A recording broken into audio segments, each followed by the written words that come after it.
Welcome. You have reached review time with Imperial. Today's review will be Who Killed Sara, a Netflix series. Let's get into it. So this video, right off the back, subscribe to the channel and like the video just because you clicked on the video. But going into the series, it's 10 episodes, so to do one video, it could be lengthy. I thought about breaking it down in two parts or doing it episode by episode, but it's kind of different when you binge watch the whole thing. You just figure I'd do one video and get it over with.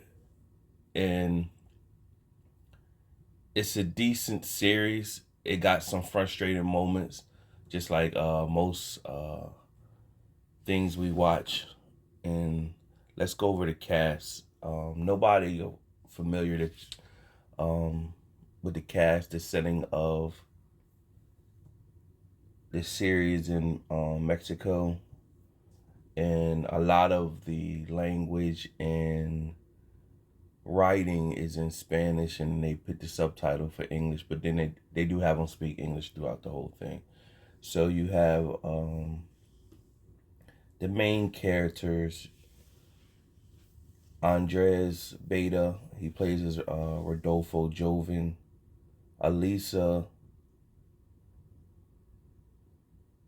Lescano, she that's a character played by Carolina Miranda. Rodolfo Lascano, played by Alejandro Noyes.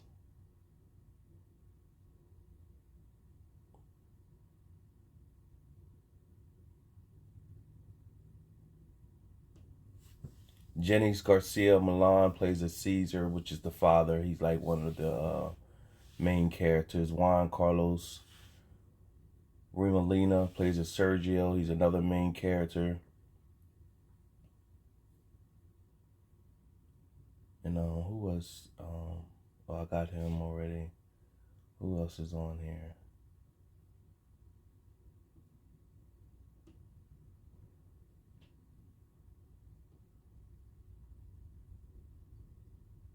That's pretty much it. So let's get into it. I went over that enough. Let's get into it. So what this story is about is a man named Alex.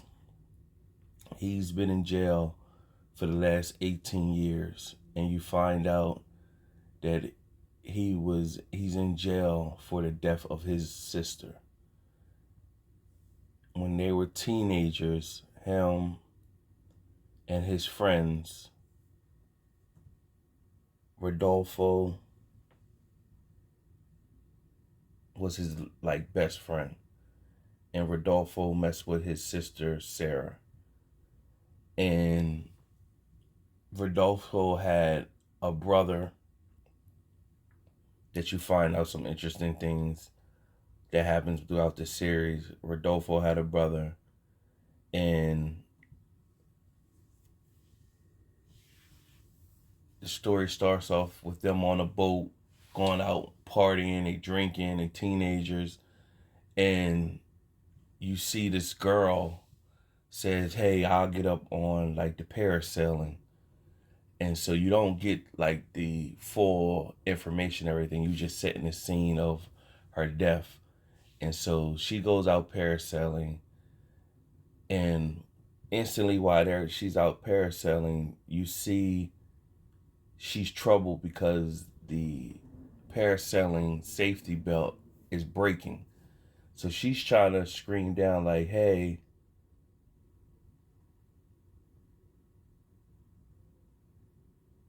I got a problem up here." The brother sees it, and he's telling Rodolfo, his best friend, like, "Yo, chill, man. She got a problem." And he said, "Oh no, she wants to go faster." So you already see it's going to be a problem. And she he speeds it up, and of course when he speeds it up, the impact of the wind and everything makes the harness break, and she drops from out the sky into the water.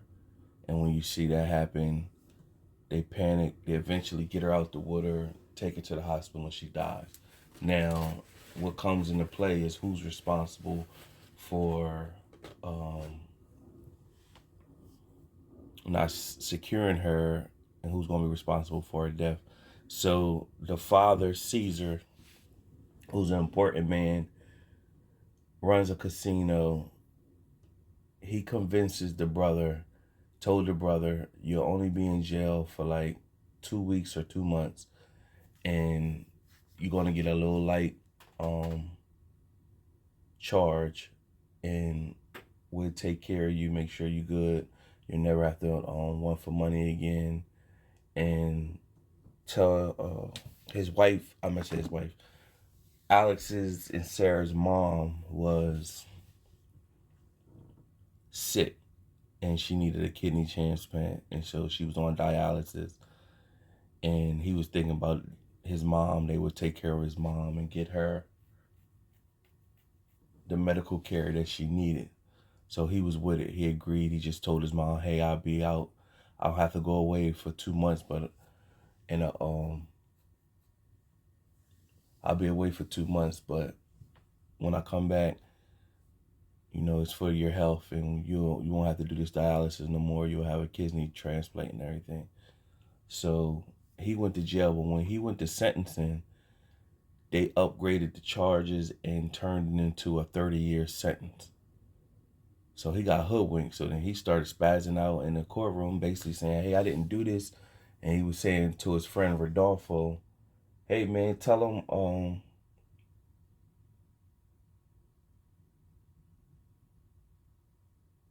I didn't do this. Tell him I didn't do this." But Rodolfo just put his head down. And so it shows him in jail. So it shows him talking to different people. It always, throughout the whole series, it shows him for his moment, during his moments in jail, the different people he were talking to. And his lawyer comes and see him one day. And when the lawyer comes and see him, the lawyer tells him, "Hey, you're getting out tomorrow." He's like, "I'm getting out tomorrow." He's like, "Yeah, you're getting out for good behavior." So basically telling him he's not going to do the full 30 years that he was sentenced. He has done 18. So this is now, is going to be the start of his revenge. And so while he was in jail, you see somebody tell him, "Hey, here's a key. When you go to this box, this is going to be everything you need to help you, all the resources to get you to start your revenge." So he gets out of jail, goes to the box, finds his money. It's American money. It's another different type of currency inside there. It's all this information. Now, it starts to get bogus, or where you start to question it, you see his house that he grew up in is still there, intact, after 18 years. Like that part right there, I was just like, yo. And it looks like from the last time he was there 18 years ago, ain't nothing changed. The sister's old room is still intact. I can understand if the mom recently just died, but you find out the mom died 8 months into his sentencing. So how does this house just been sitting all this long time? And yeah, it's in Mexico, so maybe there are times it's different.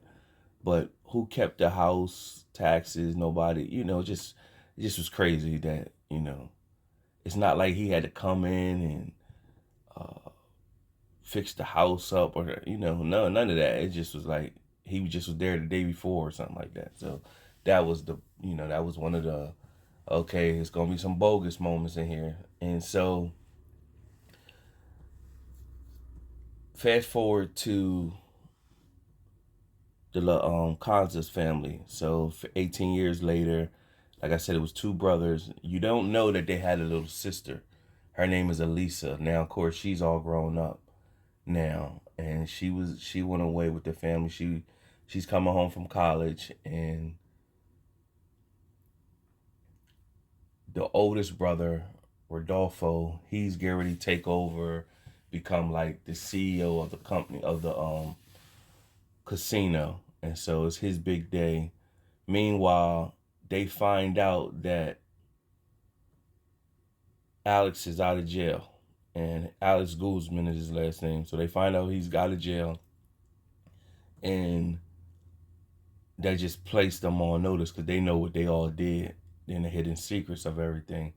So you see, he has got into Alex while he was in jail. He learned how to hack and get into tech. So he went out and bought all this hacking equipment and everything inside of his home that he grew up in. So he got all that set up. So he finds a way to hack into the casino. So at their debut, Elisa's there. They pick her up from the airport, and the two brothers is there along with the dad and the mom. And he taps into their feed at the casino. And when he taps into the feed, he comes out and talks to all of them and basically said, you know what you all did, and I will stop at nothing to get my revenge. So they all kind of shook, and his sister Elisa is like, whoa, like, what's this about? Who is this person? So she don't know.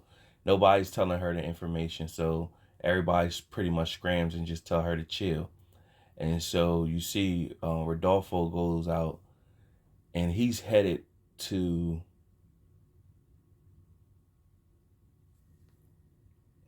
see Alex. He goes to the house. So how do you know he's at the house?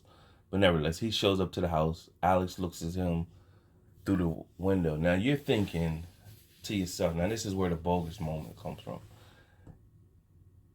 If you high tech, and you would think he would be in a remote place where nobody could get to him at, not at the house where he grew up in, and they just easily could get to him like that. So that becomes the bogus moment. So another bogus moment, and this is all within the first episode. So this, when I see that, I said, oh. So Rodolfo sees him, and they both point. He pointed a gun at him, and that's something they used to do when they were teenagers and kids. And so right after that, you don't know that the sister Elisa has followed Rodolfo, and she's in the cut seeing Rodolfo show up to the house. Right after he leaves, another group of henchmen comes, and they shoot up Alex's house. Goes inside the house.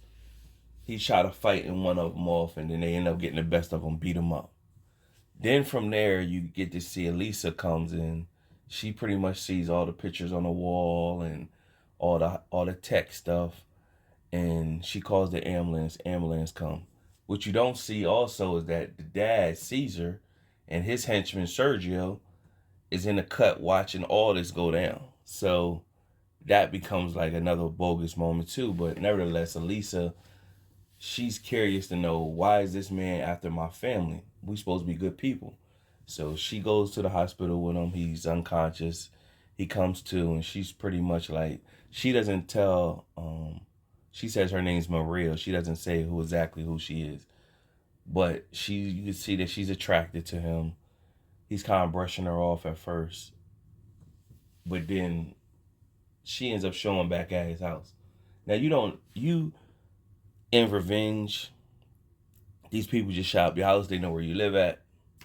All this. Now the father Caesar didn't kill him because he stated he would just wanted to send him a welcome home message, like basically back off, whatever. Now, see that's another bogus moment, because if this guy is out for revenge, you know what you did to his sister.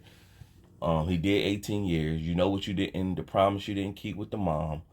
This guy is gonna stop at nothing because he got nothing to lose. Why would you leave him alive? So that's another bogus moment. So this is all bogus moments, all in the first episode. But you push forward just to see how it all plays out. And then Alex receives anonymous message from somebody who's basically saying, hey, Rodolfo didn't kill your sister. He wasn't responsible for, I know who killed your sister. And throughout this whole series, this person has been sending them clues, sending different information, saying they witnessed the whole time. And so you go through all these events. He and Alex end up getting in close with Lisa. You find out that the dad was deeper into more stuff than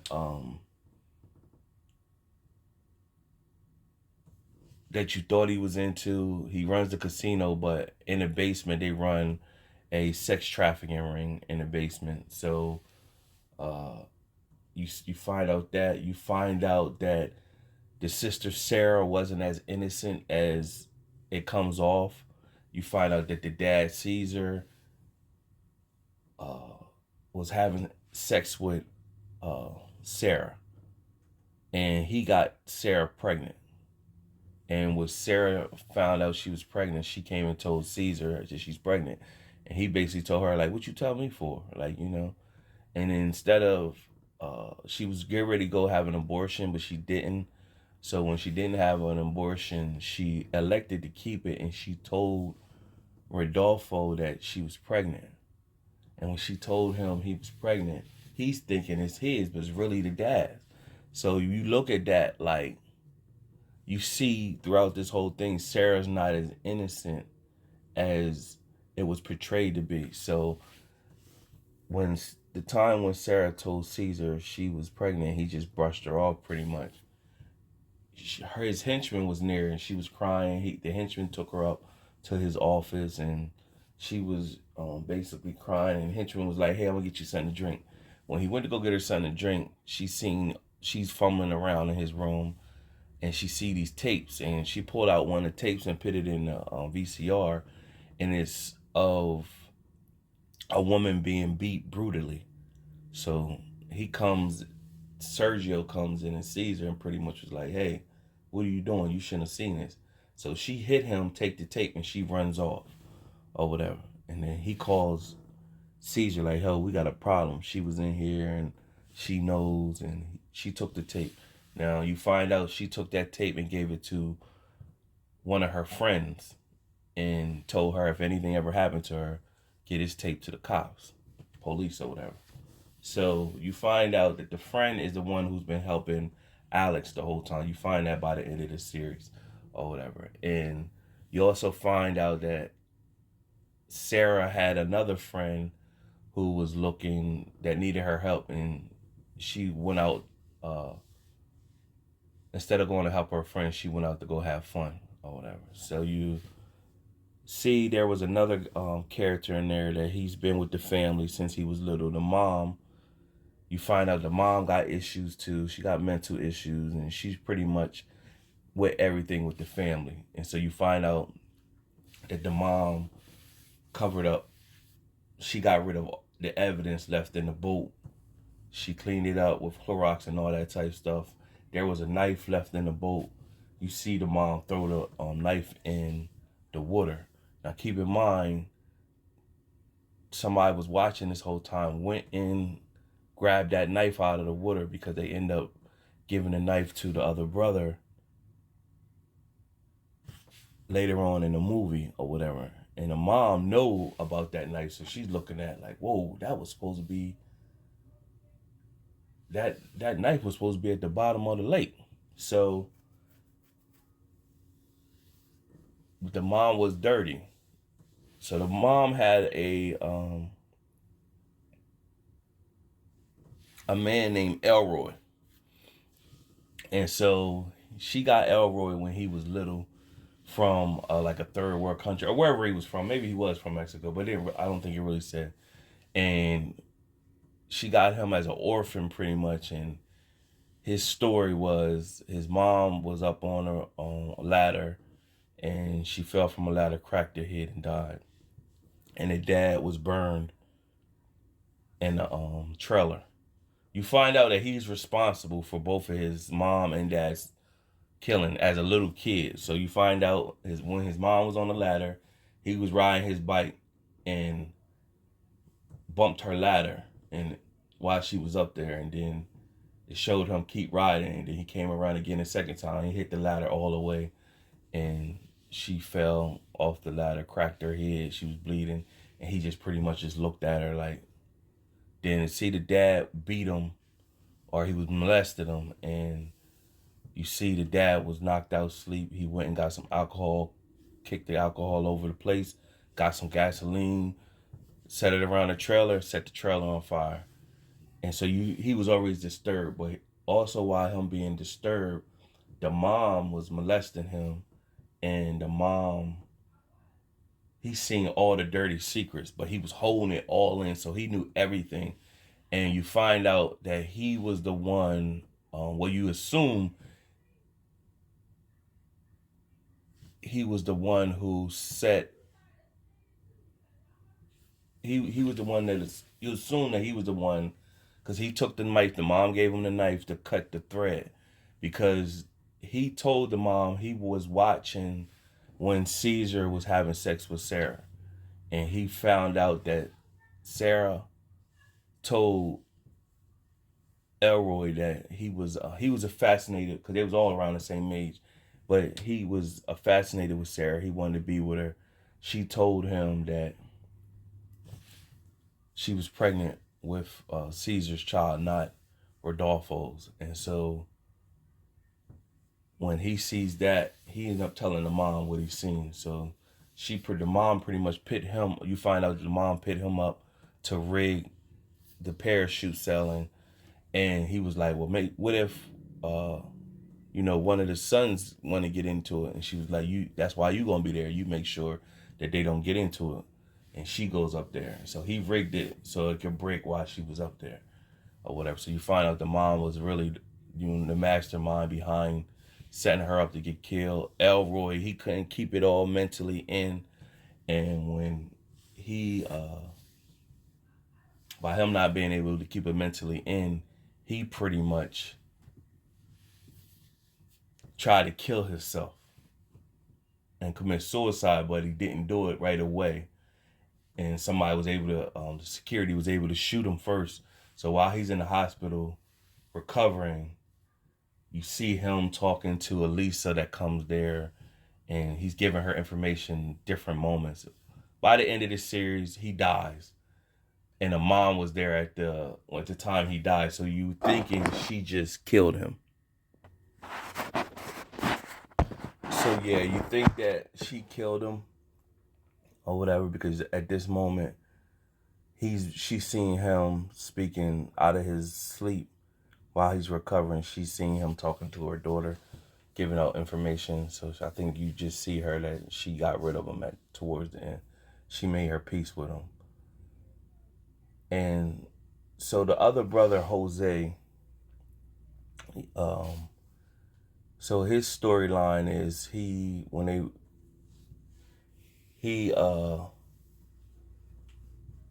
didn't want to come out the closet when he was younger, and he liked it, Alex. Alex pretty much told him, "Hey man, I like you as a brother, as a friend, but not as a lover." And so Sarah, seeing his affection towards her brother, so she pretty much approached him like, "I know you got a crush on my brother or whatever, and how would your family feel if I told them what you how they say that you was a homosexual or whatever?" And he pretty much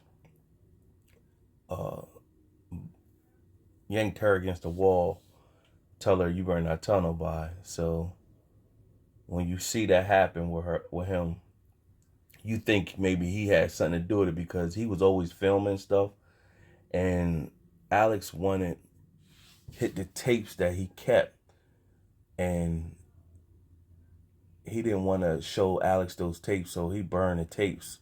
But Alex just wanted the tapes to find out who else was there that day when he was doing all that recording, so he could find. Out at this moment, Alex is trying to find who is the other person that's been sending him, like that's been helping him, that's not trying to reveal themselves or whatever. And so the brother that's a homosexual, he comes back into the fold. He finally comes out, and his parents wasn't approving that. And his lover, they want to get married and everything. The dad has a problem with it, and he stopped hanging with the family for like 5 years. So at the time when Rodolfo was coming to take over, he shows up, and they still love him as a son, but they don't approve of his lifestyle. And so his storyline is pretty much him and his lover Lorenzo. They want to have a child, so they looking for a surrogate. Jose runs into this girl from back in the day that knew the family, and she's pretty much having a hard time in life, and but she don't got no kids or anything, and they pretty much ask her to be the surrogate. You find out that she got an abusive boyfriend who she pretty much ain't tell him what she's doing, but he thinks that Jose messes with his, like they mess with her on that type time. So you can see if it's a season 2, it's gonna be more to it than that, because the abusive boyfriend shows up to Lorenzo's place of business and pretty much tell him, hey, leave my girlfriend alone, stop messing with my girl. And he don't want to come out and tell him, hey man, I don't even like men. I mean, I don't even like women or whatever. So he just let the guy just go off. So that's pretty much, and he's basically, Jose is feeling for Rodolfo, his brother, that he's going through these things. Now, Rodolfo has a wife that he's been married to a long time. She has a stepson. She has a son that's not his. And so the wife has been trying to get pregnant by him for a long time. And you find out that the wife is, the dad is up to his old tricks. He's sleeping with Rodolfo's wife. So the dad, Caesar, is sleeping with his son's wife. She gets pregnant. And so she been telling Rodolfo, trying to get Rodolfo to take the test to see if he's able to have kids or if it's her. But he doesn't tell her, way back when that situation happened with Sara, he doesn't tell her that he got a vasectomy done so that he can never have, that he was deeply in love with Sara. So he won't never have kids. So that's the reason why she can't get, she's not getting pregnant. So when she does get pregnant, she goes and tells Caesar, like, hey, pretty much you going to be a grandfather. And so at this, it turned Caesar off. So he pretty much was like, basically like, get away from me. You're useless to me now. Now that you're pregnant or whatever. So what you find out, one time they was in a casino, the woman that I said became the surrogate that was part of that knew, her name is Sierra. So Sierra was at the casino with Jose and his lover Lorenzo, and she went to use the bathroom. While she was in the bathroom, she heard Caesar and Rodolfo's wife getting busy in the bathroom stall. And so she was looking through the cracks, and she seen Caesar and she seen the wife, but she didn't know who they were. She just thought they was random people. And when she come out, she see that that's Rodolfo's wife. She seen that with Caesar. So she told Jose, like, hey man, your brother's wife is sleeping with your dad. And he like, no. And so she's like, it's the truth. And so from there, when Caesar finds out that she, was pregnant, he pretty much was like you useless. So when Jose had an event, him and Lorenzo had an event at the house, everybody's there. And so Rodolfo was pissed because he finds out from the dad just blurting it out that, well, you already have a kid or whatever. He knows he can't have no kid. So he's pissed, like, now I know my wife's cheating or whatever. So, but she don't know he had a vasectomy, so, or whatever. So he's thinking like, well, how my dad knew before I knew. So now that this big event, they were going to introduce that, they're going to have a surrogate and who the surrogate was and everything like that. And so Rodolfo's been drinking. Now he want to spill the tea with everything. So he pretty much puts it out there that he knows, the wife been cheating and she been cheating with the dad. And she's sitting there with her head down and he want to spill everything. The family don't know that Elisa's been sleeping with Alex. Gary spit that out, but he fell back from that. And they told about the surrogate. The mom and the dad don't condone that, especially the mom said it's not biblical and everything like that. And so she, it became a big confrontation. They pretty much was like, we don't want y'all around. And so the mom was pretty much like, these are some pretty strong accusations you have against your dad. And then that's when Sierra came out and pretty much was like, hey, I was the one who seen it. And so the mom knows the dad. She just accepts the dad for who he is, his power, and what he has attained. And long as the family stay strong, she just keep it pushing no matter what. So she's not really shocked that what the dad do, because she know how he get down and or whatever. And it's a good series. I didn't get into everything. You find out that the friend is the one who was helping Alex, and she came and brought him the tape, and they seen all the crazy stuff on the tape. Now, the twist is at the very end. So after all that you just heard me talk about that happened, Alex comes back to the house and he's going over everything, and he dropped something on the ground. And when he dropped something on the ground, he sees like the wallpaper in the house. And when he goes to get the wallpaper, he sees something stuffed inside the wall that, somebody put there. And then when he pulls it out, it's a diary from his sister. But it's a sinister, cryptic diary where it shows his sister in a different light.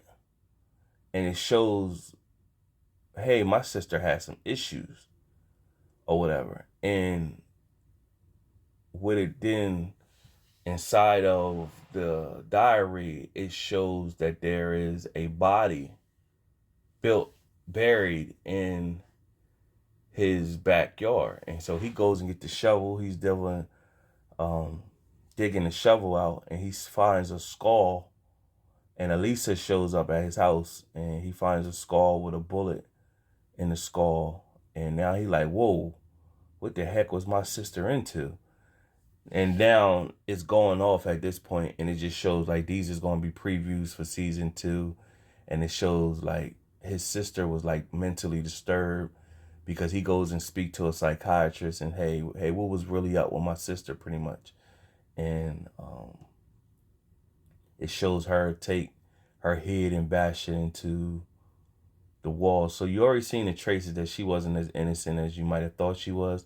So she was really into some other stuff or whatever. So when throughout the series you hear the dad call her a little whore, he calls her a little whore. So you get to see why the dad felt that way or whatever. She wasn't as innocent as you might have thought she was. Like she was just the straight victim or whatever. So it's a good series, and you find that he gets on the phone and he calls the friend like, hey man, pretty much what was she into? Like it's totally different. It ain't what we thought it was. So it's gonna be interesting to watch season 2 whenever it comes out. Overall, out of my 4-star rating system, besides the bogusness, it did keep you in tune to watch it all the way through. So I give it 3 out of 4 stars. Subscribe to the channel, like that.